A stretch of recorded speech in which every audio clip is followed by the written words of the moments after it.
Welcome, everyone, to the Wednesday, February 7th, 2024 formal meeting of the Iowa City Planning and Zoning Commission. For purposes of attendance, please note Commissioners Wade, Townsend, Quellhorse, Hench, and Craig are present. First, item number 3 on the agenda is public discussion of any item not on the agenda. If any member of the public has something they would like to discuss, but since there are no members of the public, I think we can pass that. This is the first time that's ever happened.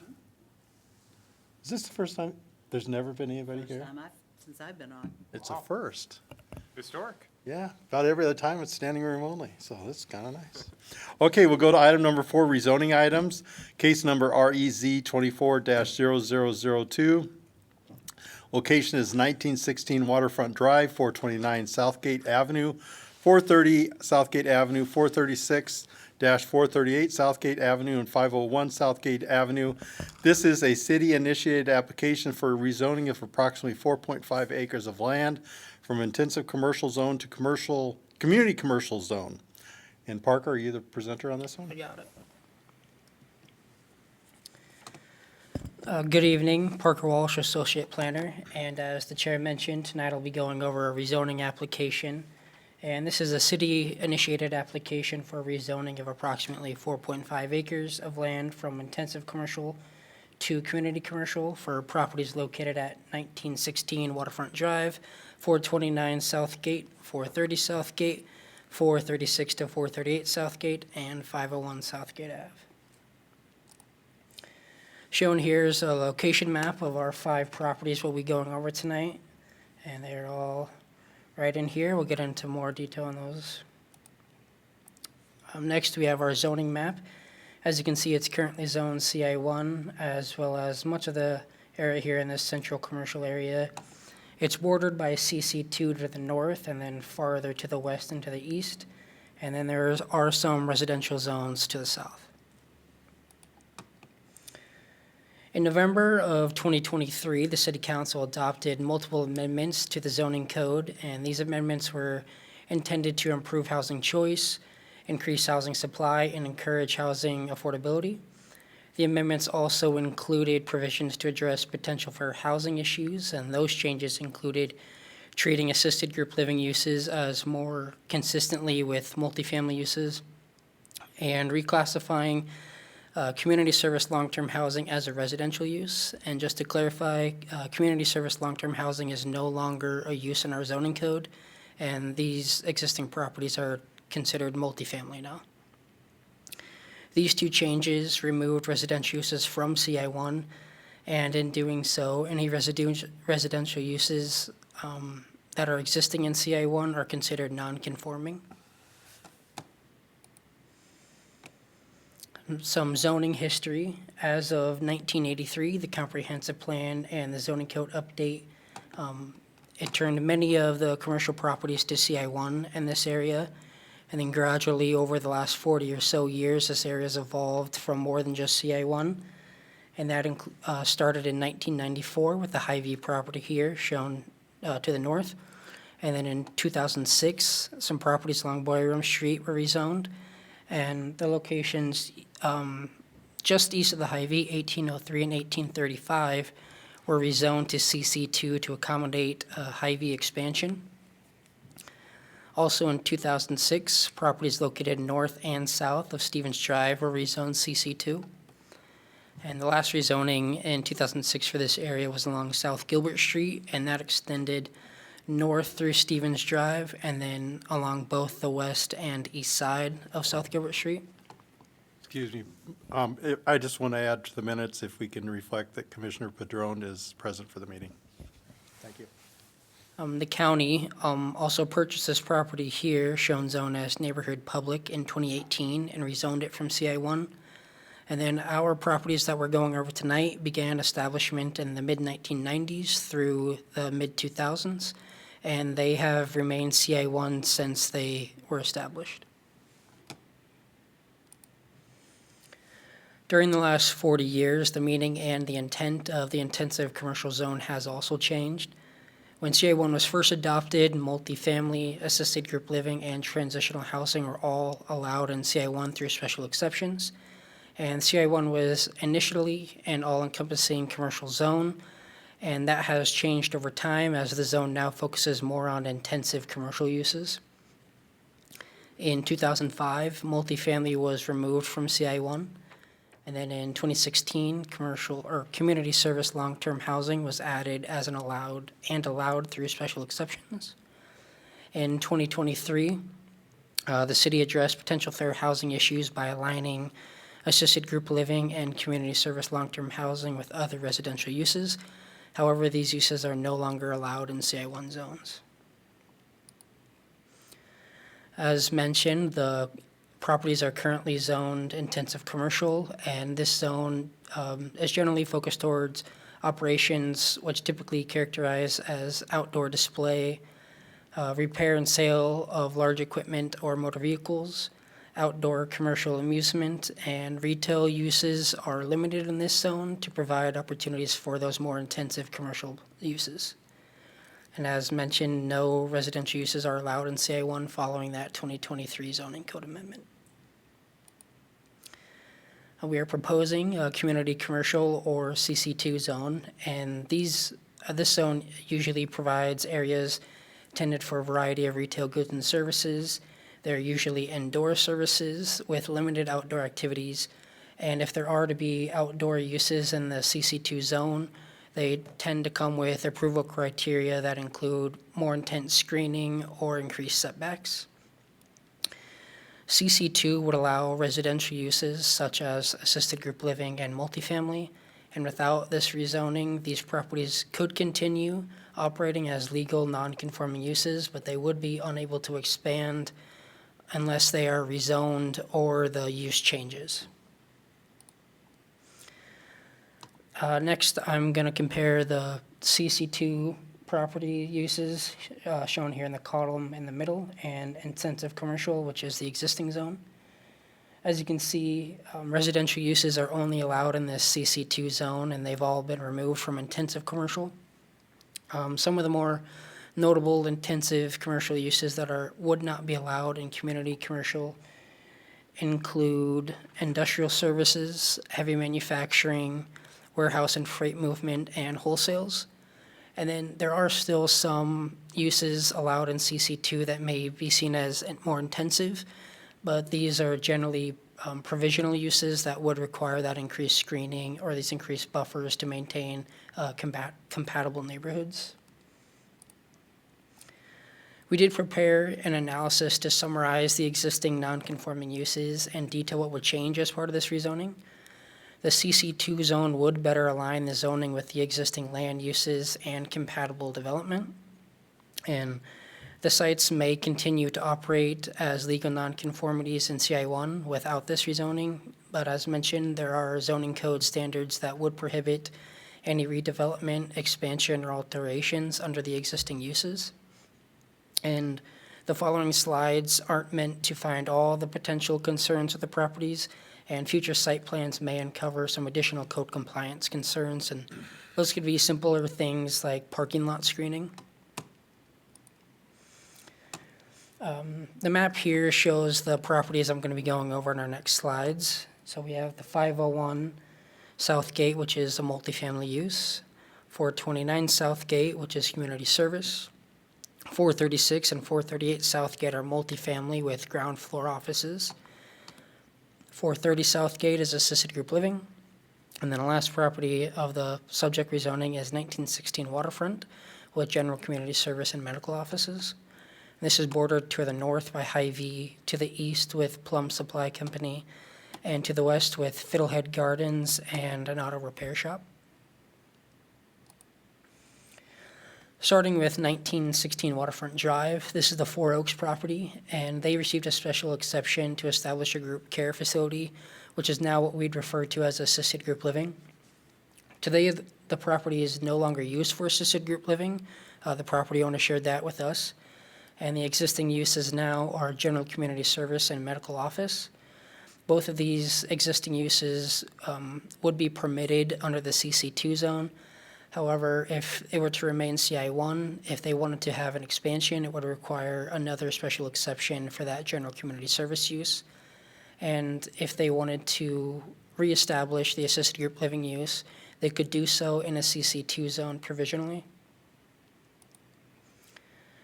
430 Southgate Avenue, this is Community and Family Resources property. They received a special exception in 1985 for assisted group living. This is currently a legal non-conforming property following the 2023 zoning code amendment, but assisted group living would be allowed in the CC2 zone. Next, we have 436 and 438 Southgate, another community and family resource property. The existing uses are multifamily with ground floor office, and multifamily has not been allowed in CA1 since at least 2005, but the property is a legal non-conforming use right now. Again, if rezoned, these uses would be allowed provisionally, and the multifamily, we don't see any additional non-conforming concerns as it is located above the ground floor.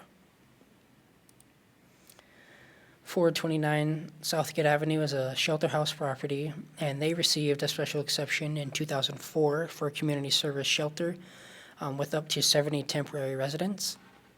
The community service shelter requires a special exception in both CI1 and CC2, so they could continue to operate in either zone as it's already been legally established. 501 Southgate Ave is a shelter house property again, and they received a special exception in 2020 for community service long-term use.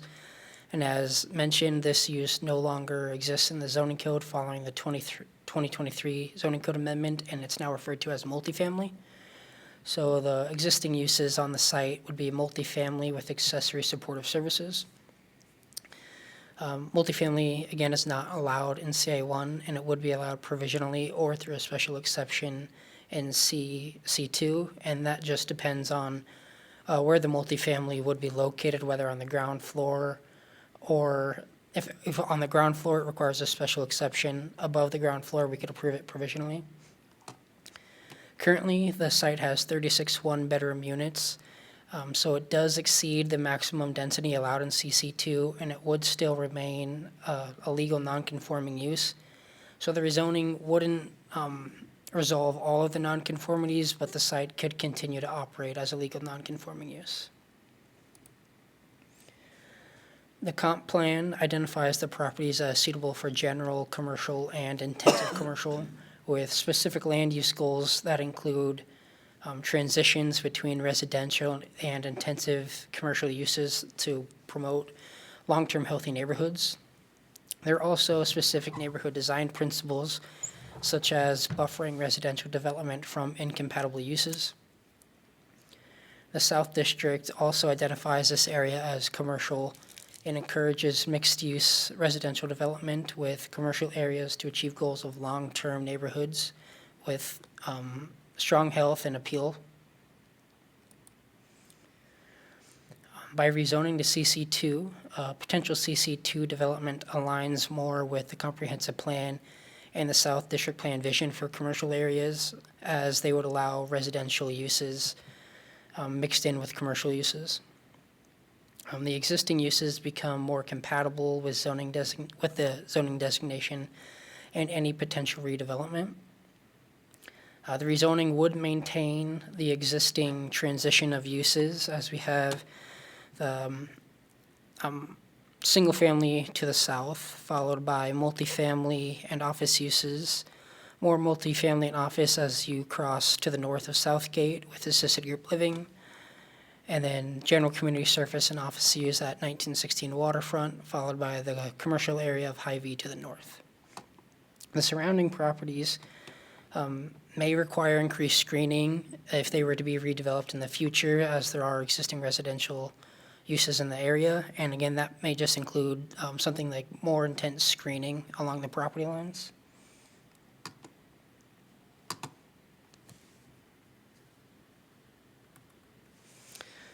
The rezoning to CC2 would restore the existing uses to conforming use status. Additionally, given the existing development in the area, rezoning to CC2 would create a more compatible neighborhood envisioned in the comprehensive plan, and I also emphasizing buffers between these incompatible uses. Rezoning to CC2 also removes the potential for development of some of those more incompatible or more intensive commercial uses that would be allowed in CI1 zones. And for these reasons, staff recommends approval of REZ 24-0002, a rezoning of approximately 4.5 acres of property located at 429 Southgate Avenue, 430 Southgate, 436 and 438 Southgate, 501 Southgate, and 1916 Waterfront Drive from intensive commercial to community commercial. Following the recommendation from the commission, the anticipated timeline would be February 20th, council sets public hearing, and March 19th, council public hearing and first consideration. That concludes the presentation, and I now turn it over to the commission. Now's the opportunity for any member of the commission to ask questions of staff. Just to re-clarify the question I asked earlier, there's a not-for-profit located east of this area that's, I don't know how it'd be classified, an assistant group living. Why was that not included in the rezoning? Yeah, I think you're referring to a nonprofit that operates the community service shelter use, which is allowed in the CI1 zone.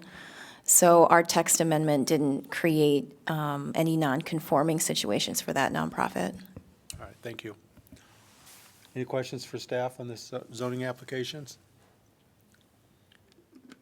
I just have one kind of quick question, mostly for my own education. When a property is rezoned, what happens to the special exceptions that have been granted to the property? Like I'm looking at the parking, for example, the parking reduction that was permitted at 430 Southgate. Does that remain, or does that technically then become a non-conforming use? No, the special exceptions still, they still exist and they would still be applied to the property. So they wouldn't go away, they would remain. And so the rezoning doesn't affect the special exceptions. Okay, thank you. Any additional questions? Okay, we'll go ahead and open the public hearing on this rezoning. Is there anybody who would like to address this issue from the public? Seeing no one coming forward and no one being present, we'll close the public hearing. Can I have a motion on this application? So moved. Motion by Townsend, is there a second? Second. Second by Wade. Discussion, Bill, you want to go first? It just looks like it should happen. That whole area is commercial, and to add the assisted living sections, you've already got those Bill, kinds you of want to pull your places microphone there. down? You already have those type of facilities there already. And just to add the addition to make it legal makes sense. Chad? Yeah, I mean, with the changes that we made back in November of this year, we need to realign the zoning to match the use, so it makes sense. Any further discussion? Okay, all those in favor of approving the application signify by saying aye. Aye. Those opposed signify by saying nay. Hearing no nays, the motion is approved 6-0. Next item on the agenda is consideration of meeting minutes from January 17th, 2024. Does anybody have any major additions or corrections to those minutes as submitted? Seeing none, is there a motion for approval? Move approval. Motion by Craig, is there a second? Second. Second by Townsend. Discussion? Hearing no discussion, all those in favor of approving the minutes from January 17th, please signify by saying aye. Aye. Aye. Those opposed signify by saying nay. Hearing no nays, the motion is approved 6-0. Item number 6, election of officers. We'll start off with chair. Is there a motion for chair? I personally think you're such a great chair, you should do it one more time. Is that a motion? That's a motion. I second. I third. Fourth. All right, motion by Townsend, second by Wade. You gotta go out on a high, you know? Any discussion on that nomination or in those motion? We put our trust in you every meeting, and you just do such a fantastic job. You're so foolish. All those in favor of this motion signify by saying aye. Aye. Those opposed signify by saying nay. Motion is approved, 6-0. Vice Chair, is that what we call it, Vice Chair? Chair of Vice, I don't know. Vice Chair, Chair of Vice, I like that even better. Is there a motion for Vice Chair? Susan Craig. Motion by Townsend for Craig, is there a second? I second. Second by Padron. Discussion? Hearing no discussion, all those in favor of that motion signify by saying aye. Aye. Aye. Those opposed signify by saying nay. Hearing no nays, motion is approved 6-0. Secretary, Wait. I say stick with tradition. We got a good thing going here. I nominate Billy. motion I second. for Craig, for Townsend. Second is Wade. Discussion? I'd like to discuss that, just one thing. By our own rules, the secretary is responsible for submitting the minutes. I saw in the minutes, I misspoke and said the word responsible for the agenda. They're not. That's actually my responsibility. That was a misspeak, whatever. But I think we should make sure that happens somehow. Like it's submitted to Billy first for review before it's submitted to us. Can we change that? Yeah, I can do that. And I just loved the job I had last time. I did absolutely nothing. Well, you will now, because now I just think we should follow our rules. Does everybody agree with that? Yeah, Yep. yeah, Okay. I agree. Okay, so motion for Townsend for secretary. Those in favor signify by saying aye. Aye. Aye. Aye. Those opposed signify by saying nay. Hearing no nays, motion is approved 6-0. Well, that's a lot of change.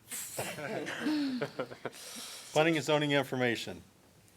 One item, the Moss Ridge Road rezoning was approved at council last night. I have a question. For the, what's it called now? Used to be in, what's the building that, the parking lot's empty out there just south of Moss Ridge Road? The huge facility? Pearson's? Pearson, that's it. Is there anybody working in that building anymore? I never see a car there. Is it totally work from home now? Do you know? If you don't Well, know, the that's property fine. was for sale. Oh, it was? Yeah, I don't know if it's vacant or not. Okay. And I have just asking for updates on a couple of things. One is, the most immediate thing is, I understand that Historic Preservation is having a hearing or whatever on the status of the Pollyeyes building. Assuming that they do something official there, does that ever come to us? Yeah, it's a rezoning. So after it is a after the Historic Preservation Commission votes tomorrow night, it'll be on your next agenda. Okay, okay.